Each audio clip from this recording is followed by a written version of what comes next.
Welcome to Next Economy Now. The goal of this podcast series is to highlight the leaders who are taking a regenerative, bioregional, equitable, democratic, racially just, and whole systems approach to creating the new economy. Hello, Next Economy Now podcast fans. We are coming at you. This is Erin, partner, worker, owner at Lift Economy, and Sean. Hi, everybody. Sean Barry here, also a partner at Lift Economy. And today we're going to talk about the first 5 Next Economy principles. These are principles that we introduce our MBA students to, and we go through them extensively in the course, and we thought we would share them out with the larger community so that you all can be thinking about these principles. And we consider them to be kind of a little bit more like guideposts rather than things that are static or unchanging. In fact, when we first developed them, our MBA, our earlier cohorts especially, had a lot of influence in helping us shape these principles. And Sean, do you want to share how we came up with these principles? Sure. And like you said, they're not necessarily complete. We're open to evolving these, and we kind of are still actively crafting them. But also just because the next economy is emergent, it's not necessarily complete and well-defined. And so, as Erin said, these are kind of like guidelines, guideposts of what we see emerging in organizations. So as an impact consulting firm, our teams worked with over 250 or so social enterprises, nonprofits, organizations, project teams that are doing something to create an economy that works for all life. And these are some of the elements that we see them actually embodying, representing, advancing. And so we want to offer them as design considerations for teams that are also making a difference. And then to think about, you might be really strong in one area, but then there's another area that you may not have considered yet. And so the idea is by considering all 10, you're attempting to be maybe a little bit more complete. Although we'll say that we don't see any teams that are kind of, fully developed and advanced in all 10. We see a lot of teams with strengths in a couple or 3, and then maybe, some opportunities for improvement in some. How about you, Erin? What do you think? Anything else to offer there? Yeah, absolutely. And also, even while we haven't seen any one organization completely ace all 10 principles, if you will, we also recognize that the principles are just one component. So within the larger overarching framing that we give to our MBA students, we recognize that underneath all these principles, we need to be pursuing a vision for collective liberation and moving away from domination culture towards liberatory culture, dismantling domination forms of racism, whether it be sexism, ableism, ageism. And so just sort of naming that these principles, we don't explicitly say in any of the principles that we're disrupting racialized capitalism, but that is sort of the preamble to all the principles, is that would be a main undertaking for our Next Economy organization, is to design away from the current systems of oppression that we're living under and towards collective liberation. And these principles can help to do that, but ultimately that has to be kind of an overarching endeavor.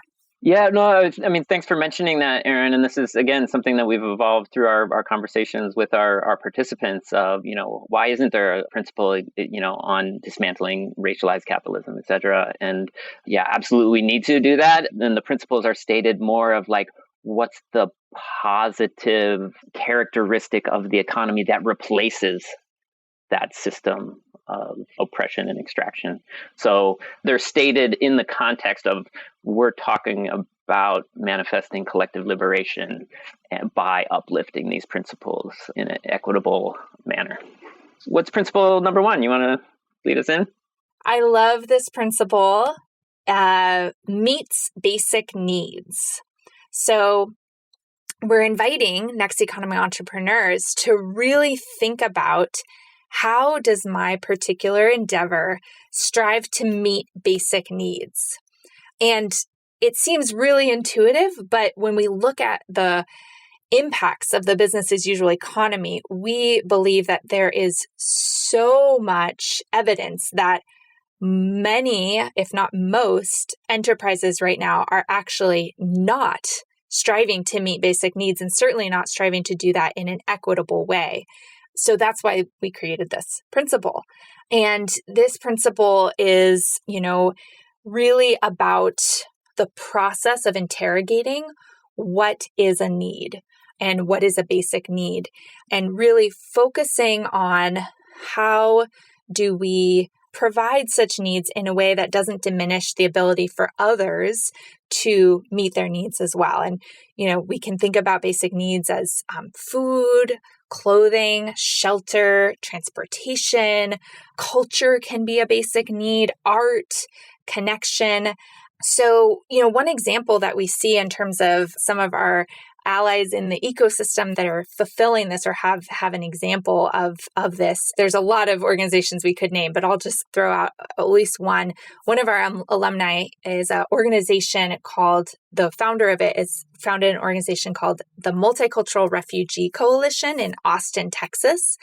And so the Multicultural Refugee Coalition, they are actually a nonprofit that's embodying this principle of meeting basic needs through leveraging social enterprise and livelihood creation. That's the kind of fundamental goal of the nonprofit, is to create livelihoods for supporting immigrants in the Austin area to build dignified, fair wage livelihoods. And so they do that through creating basic needs, food and textiles. So refugees are actually getting living wage employment through making clothing and growing food in their 20-acre organic agroecological farm and garden, which incidentally the refugees are also able to eat from. So both providing food to the community and also supporting themselves with growing food. So we love this example. There's a lot of other ones that we could name, but this is kind of a departure from what we see in sort of the kind of speculative, oftentimes in like speculative entrepreneurial spaces, which are, how can I create the next widget or gadget that can make the most money, but maybe is not checking back in what is most needed to equitably share the distribution of basic needs so that everyone can have thriving, healthy lives. Oh, yes. Thanks, Aaron. And I'm with you. I love this one. And while they're not necessarily in priority order, this does kind of make sense to be first because, instead of like, for example, we could have a company that's selling maybe a sugary beverage, right? Like water with sugar in it and maybe carbonation or something like that. Whereas the basic need of food and sustenance and drink is there, but maybe some companies that are selling that type of thing, that's not their purpose, is to make sure people are hydrated and healthy. They're looking to, extract a profit and achieve other goals by, providing something that could be considered food. Maybe it's not the healthiest thing. And even in the example you shared, and this is what we see in a lot of these companies, by the purpose of the organization being to provide that basic need, there's often multiple benefits created. Like you're saying, there's livelihood, there's healthy food created, there's certainly community connection and interaction. So a lot of times these benefits stack up when the intention is to, create a mutual benefit for a group. So that's a great principle to illustrate that. So building on that, our second principle, Sean, what do we do next? So if you have an organization that's aiming to create a basic need for a certain community, that's wonderful. But how they go about doing that can also be very impactful. So our second principle number 2, is that the organization also shares ownership. So this is to me, I find it particularly poignant in this country, which, you hear a lot of, kind of valorizing the idea that America is a democracy. And, you could argue that there are some democratic elements in this country, but from my experience and my awareness, and I was just talking to a friend who works in government yesterday, and his experience and his role inside government is decidedly undemocratic. He does not have any democratic say in terms of what he's working on or decisions that he's making. It's very top down, and most people's employment reality is also non-democratic. There's somebody at the top who gets to make decisions for the people below, and then there's this constant clamoring to get to the level where you get to make decisions over other people. So, and Sean, you're kind of talking a little bit about like governance and decision making, but we kind of separate the two, right? So we have another principle around kind of decision making, but this one really speaks to kind of the ownership piece, right? So, I mean, in this country, oh my goodness, so few people actually own the products of their labor. So yes, and thanks for making that distinction. And so what does it mean if you have ownership of an organization? It can sometimes mean governance, and we'll talk about that more. But oftentimes ownership is equated with getting a share of the profits or the benefit of the organization. And, the way that I see it is that if you show up to a certain job or career and you're putting your life effort in there, maybe 2,000 hours a year, if you work that much, I think that's a lot to work. And then you do that for maybe 40 years or something. So you're putting 80,000 hours in, but you don't get any share of the ownership. You've created all that value, but you're not, you don't get to reap the rewards and share the profit.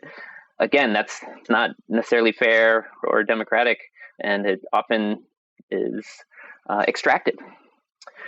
So one example that we like to share is actually the largest worker-owned cooperative in this country, called Cooperative Home Care Associates. It's in the Bronx in New York City, and they offer home healthcare nursing services to the community that, again, certainly a basic need. But if you look across that industry, there's probably almost no nursing positions in this country that offer ownership as part of the terms of employment. And the fact that this organization is doing it and has been doing it for decades, they've even replicated. There's another company in Philadelphia that they spun off. And yeah, it's just one of the not only impactful for the healthcare industry, but like I said, the largest worker-owned cooperative in the country. I mean, it's really kind of leading this principle that you can actually run a fairly large organization and have distributed ownership and share that benefit with the staff. What else would you add here, Erin?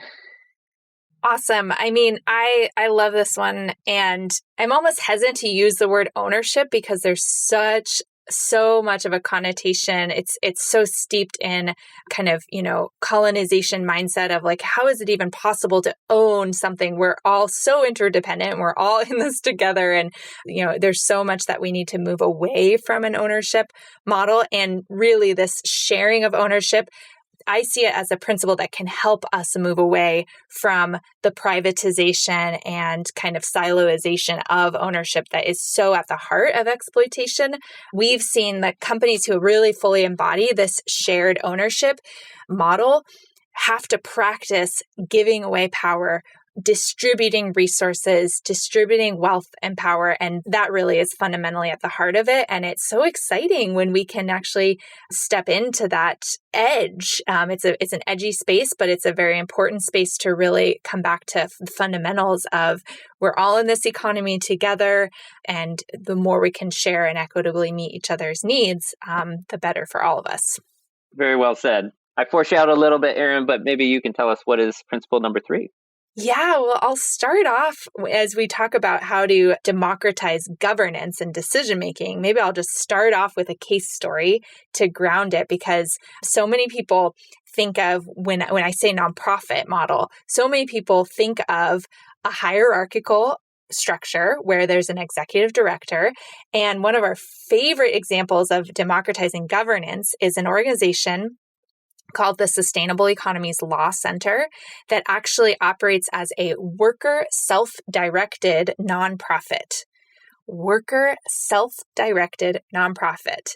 So what that means is each worker in this nonprofit, which I think they're over 20 at this point, it's pretty complex navigation of different people and the owners of this nonprofit. Each worker in the nonprofit actually gets to direct and decide how they want to spend their own life force energy to support the mission of the entire organization, which is really to democratize and make more accessible legal tools to more communities and actually legalize things that are currently really challenging to do, but are really important for the future of humanity. So things like community composting or democratizing access to real estate and having laws around ownership of property that are more permissible to a sustainable future. So the Sustainable Economies Law Center has a really beautiful mission. And the key thing is that there's no one executive director overseeing all the projects. It's really much more grassroots coming from the workers themselves, and they're negotiating in smaller circles and smaller groups, discussion groups and decision-making groups around what is most passionate to them to work on that they feel fulfills that mission, that overarching mission. So just zooming out from that kind of case story, there's a lot of different ways to democratize governance. There's a number of different, you can use consent, you can use consensus, modified consensus, majority decision-making, but it's definitely a next level principle to when we see organizations that are actually distilling and allowing decision-making to happen at every level of whether they're the makers of the product to the people who manage the financial systems. If everyone has a say, we see that as such an incredibly next economy practice. What would you add, Sean? Well, maybe I would ask, why is it important to be democratic? Like, what would be the benefit of having an organization that's run democratic? Because, we're running counter to the idea of like, I'm the brilliant leader. I'm the one to be trusted with the decision making. Why would it be better to have other people contributing to that? A number of reasons. The first is that we actually believe that when someone is exclusively focused on, say, financial management or exclusively focused on HR, they're not seeing the whole picture of how the organization has impact on the larger systems that we're nested within. And so for me, having more perspectives included in decision-making mitigates a lot of the exploitation that happens just by the very nature of the business as usual economy, whereby workers are so often exploited, their perspectives are marginalized, and it's so often that the kind of C-suite executives are making decisions mostly oriented around their charge, their purview, which is profit making. So democratizing governance allows us to really lean into making sure everyone's needs are met. And then the other piece I would bring in is there is a lot of, I would say the biggest piece of feedback we get on this principle is the concern that including everyone's voice is going to take way, way, way too long. And so we have developed a number of tools to mitigate that. And we actually believe that the process of including everyone's voice can be made much more efficient through the pattern of learning how we express input in a way that allows other people's voices to be heard, the way that we negotiate time and space and resources, and that practice is actually a very necessary daily, weekly, monthly ritual and practice for us all to learn how do we coexist on a planet with finite resources. So that would be why it's important. I love that, Erin, especially when you're looking at the big picture of how do we actually all get along. And I would just raise this idea of like democracy is a muscle or it's a practice, right? It's not just this ideal to valorize that once every 2 years or 4 years you can cast a vote in a national election or something. But it's like, hey, team, I want to do this today. Here's my proposal. Let's talk about it. And then the idea that by actually going through a collective decision-making process, we're actually coming out with a more durable solution. Everybody's got their input. The proposal actually becomes refined and actually better. I'm so grateful to be, I'm myself a worker owner for 25 years. I'm so grateful for my coworkers for talking me out of really bad proposals. Whereas if I was the, heroic leader, I would have probably crashed the business several times over by being overly principled or not considering all the impacts. And then by having a team to push against me and being engaged in it rather than, taking it personally and storming out of the room or something. But, oh, good point. Wow. Okay. And then it sounds like this is the middle of where we're all, agreeing on and crafting a solution together is a skill that humanity needs right now, right? How do we build a future that works for everybody? I don't think we could do that without including people's voices. Important one. Absolutely. Well, ready for principle number 4, Sean, the big reveal? I am. As we're going through this, I don't know, maybe it's redundant for me to say that I love them all, but they're each very near and dear to me. So principle number 4, supports local communities. Wow.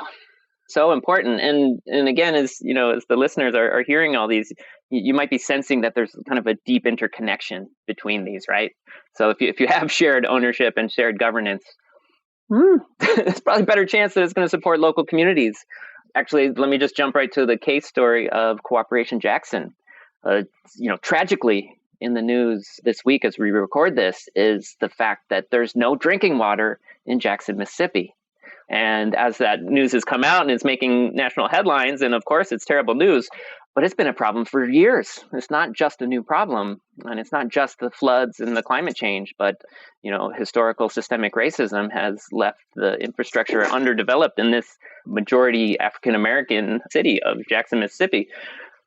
So to embody the principle of support local communities, Cooperation Jackson is a local cooperative network ecosystem. So it's not just one business, where we talk about meeting basic needs. It's not just a food system, but they're also looking at production, manufacturing. They have farms. Can't actually remember all the exact enterprises they have, but just the conception of a wide-ranging cooperative that's meeting many needs and launching many enterprises as a network and open to the community with democratic input. This is the type of pattern we need to see in every neighborhood, not just the severely disenfranchised neighborhoods like Jackson, Mississippi. That's a great example. And this is, again, with the building on principles of, shared ownership, shared governance, and meeting basic needs. The organizations that are, have that type of governance, they're going to be making decisions that support and enhance their local community rather than degrade their local community, in contrast to a large multinational with concentrated decision-making power where they might make a decision to pollute a certain river or a certain ecology. A small local organization like Cooperation Jackson, they're not going to pollute the Pearl River. They're going to be making decisions that enhance their ecosystem and build biodiversity and ecosystem health rather than degrading it. So, you can see how powerful this principle of making sure you design your business to support local communities can be. What would you add, Erin? I think I would just add some of the tactical tools that we can use for supporting local communities can be things like banking locally. They can be things like starting alternative currencies or alternative exchanges that actually bring back the value to the local community rather than using sort of a monolithic, currency. Time banking, barter exchange. There's a number of kind of very tactical but diverse ways of ensuring that resources cycle back in the local community to ensure that the wealth of that community stays there. And those are things that we go deeper into, not just in our MBA course, but with clients. And we're scheming some self-study materials as well. So just really encouraging people to think about this, both as with those kind of tactical tools in mind. It's so heartbreaking when we see mission-aligned organizations that we love and hold really dear, and they're banking with a large multinational bank that is literally doing the antithesis of what they're trying to do with their mission and vision. The bank might be disrupting the integrity of local ecosystems through their endeavors. So we got to get the money out of those banks and into more life-affirming local circulation.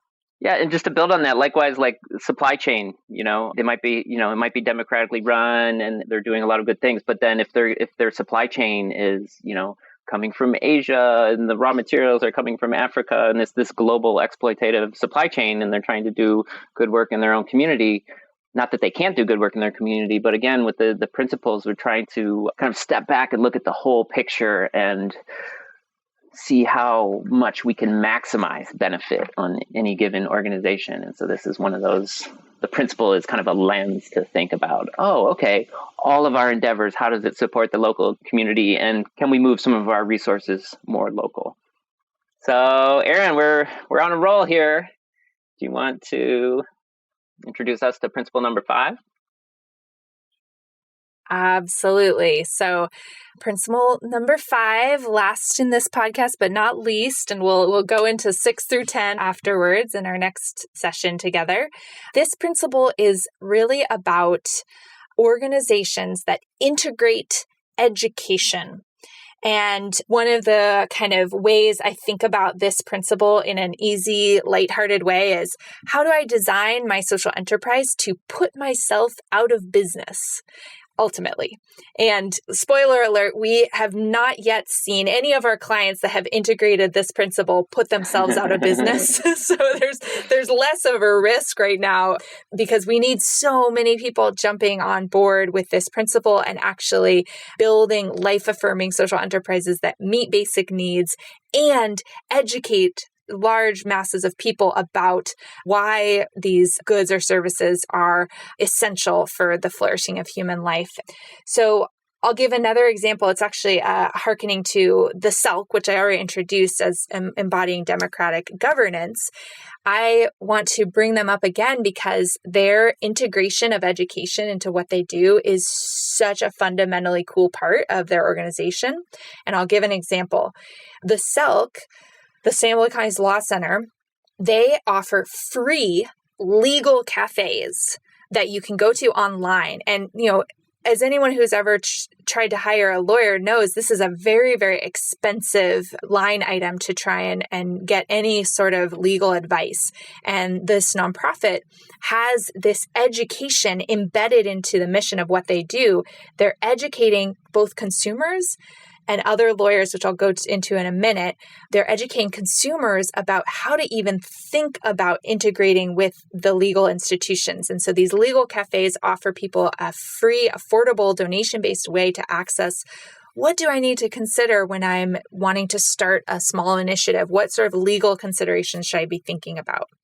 Another way they integrate education into what they do is they've actually brought on several of their worker owners have become lawyers without going to law school.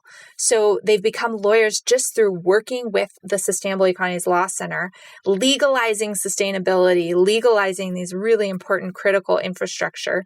And then the Sustainable Economies Law Center also does these lawyer training programs. So they do like a radical real estate law course that they take other lawyers through.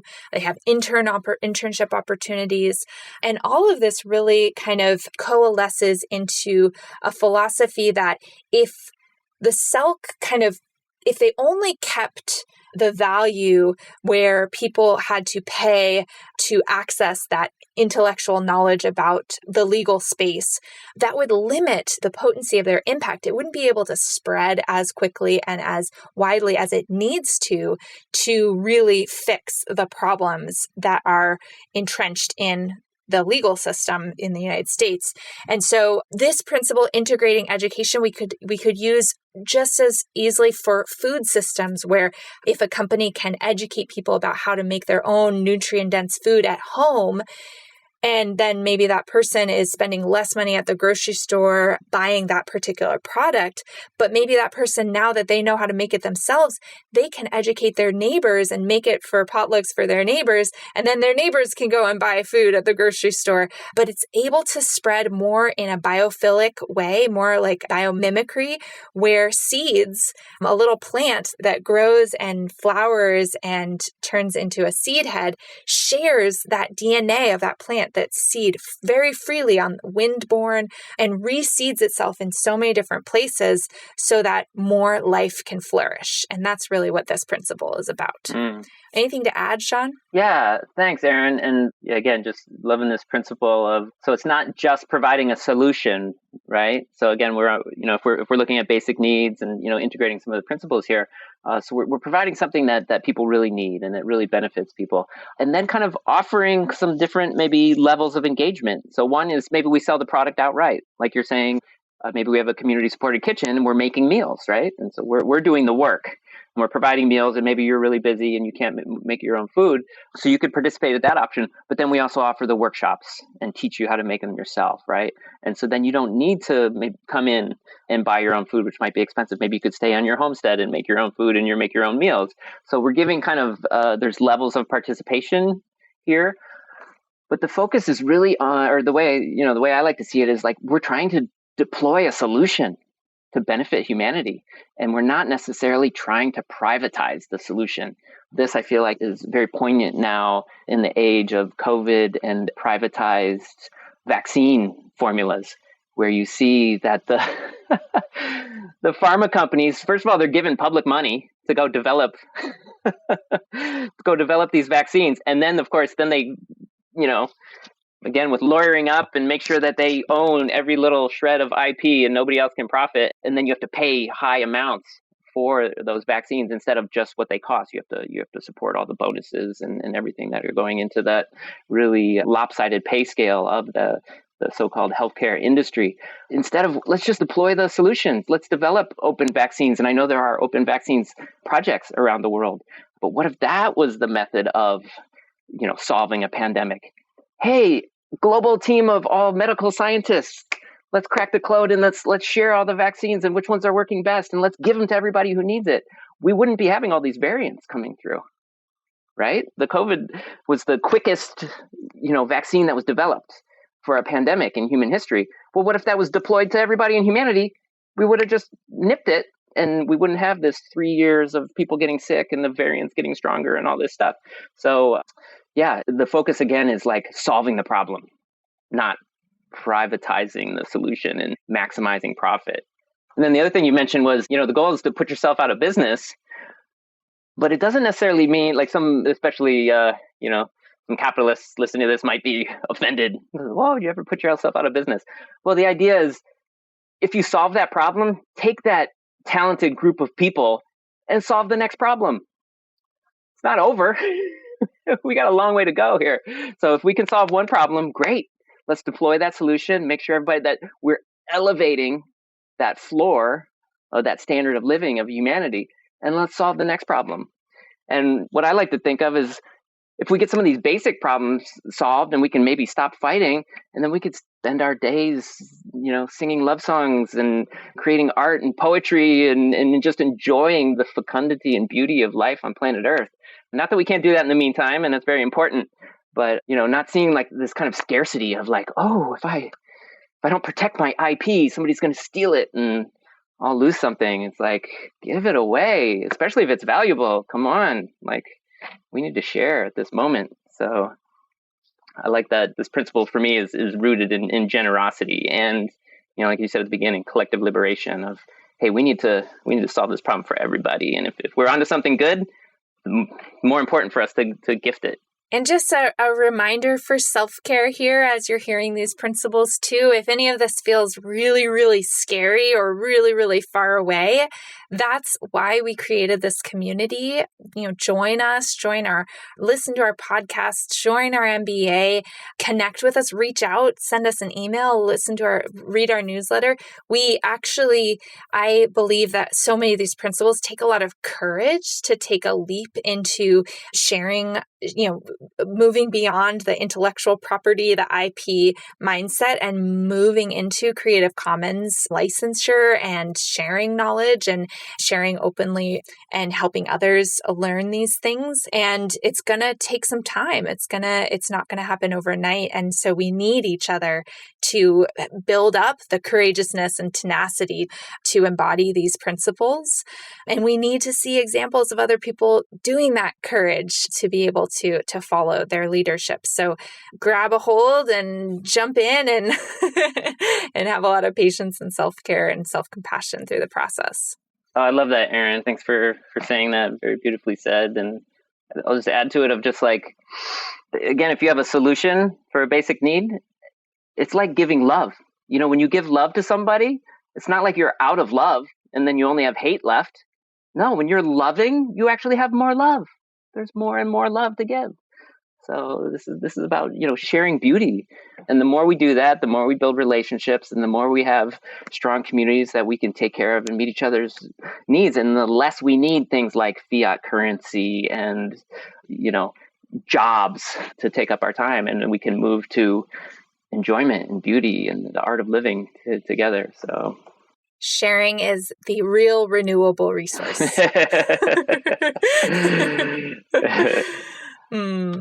Well, thanks so much, Sean, and thanks to our listeners for being interested in hearing about these principles. And maybe we could offer an invitation if one of these principles, you want to take it upon yourselves to write about how you might be able to weave it more into your current endeavors, whether it be in your life or in your workplace or in a project that you're working on in your community neighborhood. We invite you to write about it and share it with others and try it on and give us feedback. Let us know how it turns out for you. Well, thanks so much, Erin. So that was our principles 1 through 5. And so on our, stay tuned. Our next episode will go principles 6 through 10. And also just as an invitation, if this is interesting, this is kind of the short form. We did about 30 minutes here on what we would usually do 90 minutes in our facilitated training. Join our live training where you get to go through this content with a community and hear people's case stories and hear people's questions and critique and challenges they've had trying to do these things.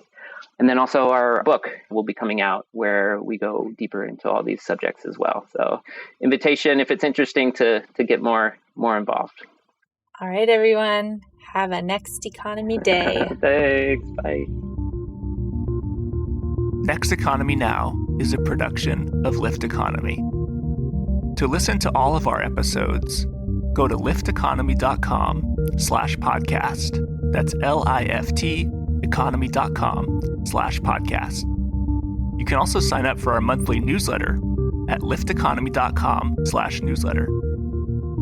Please also rate and review our podcast on iTunes, Spotify, Stitcher, or wherever you get your podcasts. Thanks for listening.